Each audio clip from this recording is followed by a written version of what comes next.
We know from past experience that the most effective tool for keeping kids safe is armed law enforcement on the campus. You know, inevitably, when there's a murder of this kind, you see politicians try to politicize it. You see Democrats and a lot of folks in the media whose immediate solution is to try to restrict the constitutional rights of law-abiding citizens. That doesn't work. 19 children and 2 teachers.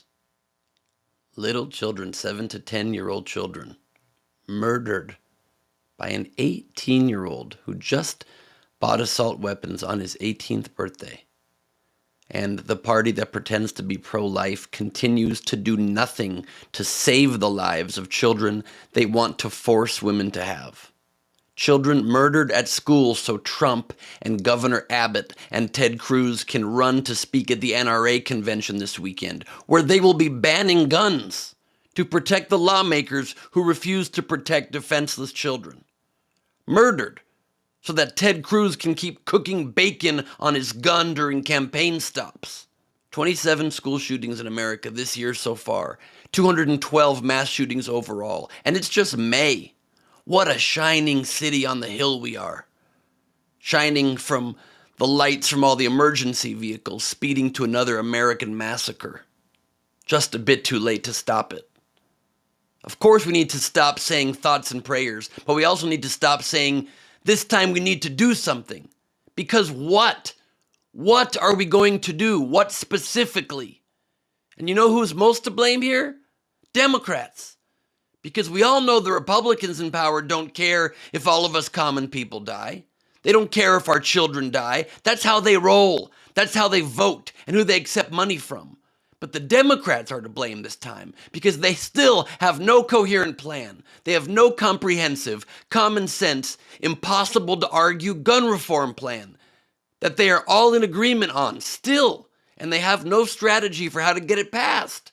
They don't tackle this problem like their lives depend on it, because theirs don't. Ours do.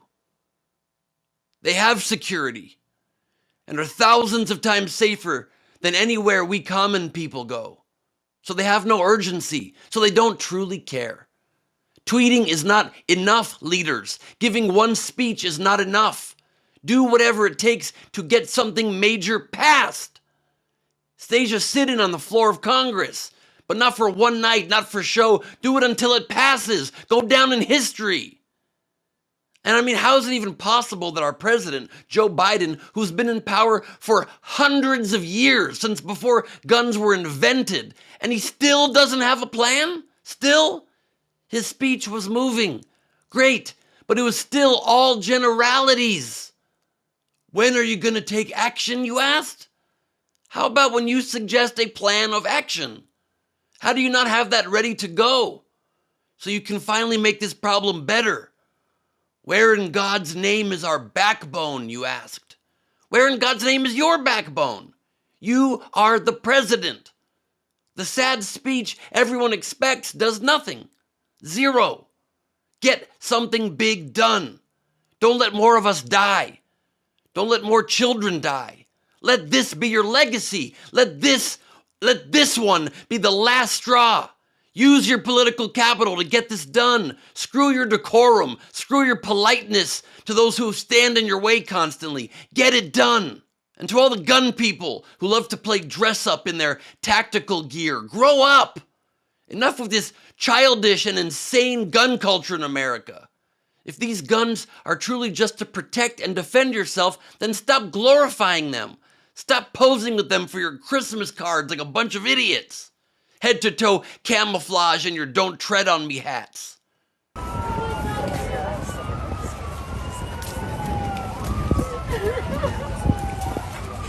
waiting for more information at this time. The reunifications are... We don't have a pepper spray culture or a door lock culture or a home security system culture, so why do we have a gun culture? All those things are meant to keep us safe too. But we just have them as tools for when we need them, and we take them seriously, and that's it. We don't pose next to our door locks on Instagram. We don't pose next to our home security system on our Christmas cards. Treat guns the same way. If they are to be respected and used only as a last resort, then stop flaunting them. You're not a cowboy. And even cowboys would support laws that protected children, because cowboys, unlike our current lawmakers, were not monsters. And just so you know, your gun photos posing with your weapon of death doesn't impress anyone except other idiots. Anyone with a brain sees that and all we think is how sad. What a sad little person, obviously trying to overcompensate. So you hold your big strong gun while innocent people die, you pathetic idiot. And Ted Cruz says the answer is not taking guns away from law-abiding citizens. No one is suggesting that, you coward. No one is suggesting taking legal guns away. We're suggesting regulating them with common sense reform, something the vast majority of the American public wants. Plenty of my liberal friends, honestly, who speak out when shootings happen, have guns. And they'll proudly admit it if you ask. And they wouldn't want to give them up either. I'm considering getting one, but they and I and anyone who is not too stupid to breathe would agree to common sense reform to make people go through rigorous background checks before getting one, analyzing their criminal history and mental health thoroughly. We still don't even have universal background checks.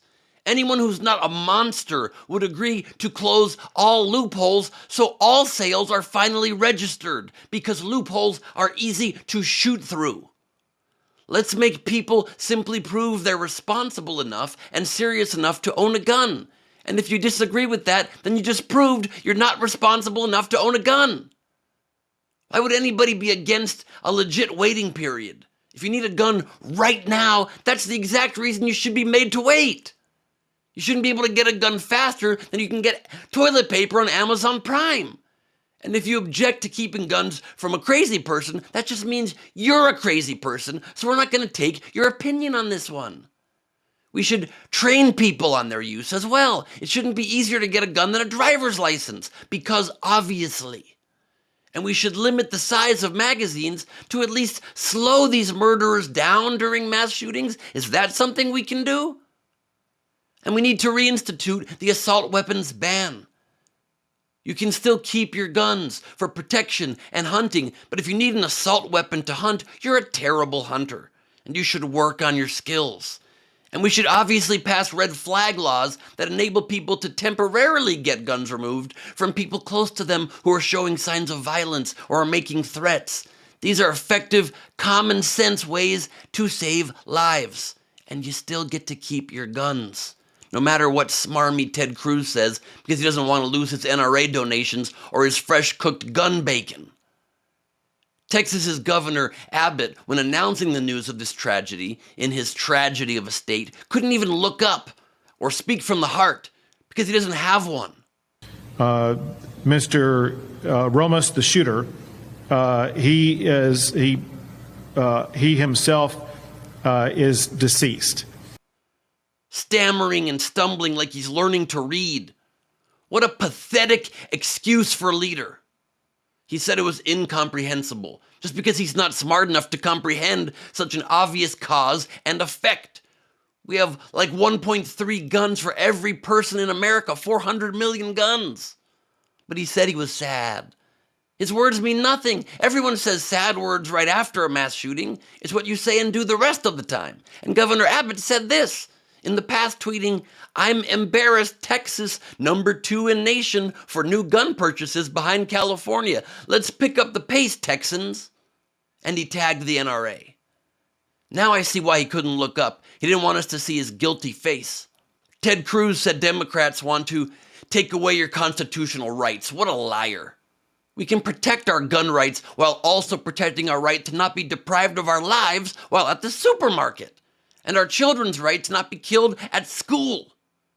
Their parents had to give DNA samples because they were unrecognizable after being murdered with weapons of war. And it's getting closer to us, closer to home with every new shooting. If you don't know someone who's been shot or killed, you definitely live near where a mass shooting has happened. Is that what you want? A country where we're scared to do literally anything? To go anywhere? The market, school, church? And that's just all within the last 10 days. My fiance went to bed in tears last night, and she wasn't even directly involved. She just doesn't want to live in a country that allows this anymore. And she's scared to go anywhere now. And there was nothing I could say to console her this time because there's nothing believable left to say. We all live in a war zone. It's too much. It's too real. It's too tragic. A veteran named Sean Soul messaged me on Instagram last night after seeing my posts. And he wrote, "My heart hurts. You know, I'm a vet. I own firearms. I'd give them all up tomorrow for the safety of my daughter and kids like her. Sadly, that won't convince the morally bankrupt Republican congresspeople to change their minds. It's what happens when you elect corrupt, power-hungry people. Come November, Democrats just have to hold all the seats they have now and gain just 2 more in the Senate. Just 2 more seats, and we can finally start to see some change. And don't ever say voting doesn't matter. It's the only power we really have in a country that in every other way lately makes us feel totally powerless." I hope Trump and Cruz and Abbott stay safe at the gun-free NRA convention this Saturday. If only our children could be so lucky. I'm Ben Gleib. You can subscribe to my News and Politics podcast, Last Week on Earth, new season starting this week, and follow me at Ben Gleib on social media. Stay safe, everybody.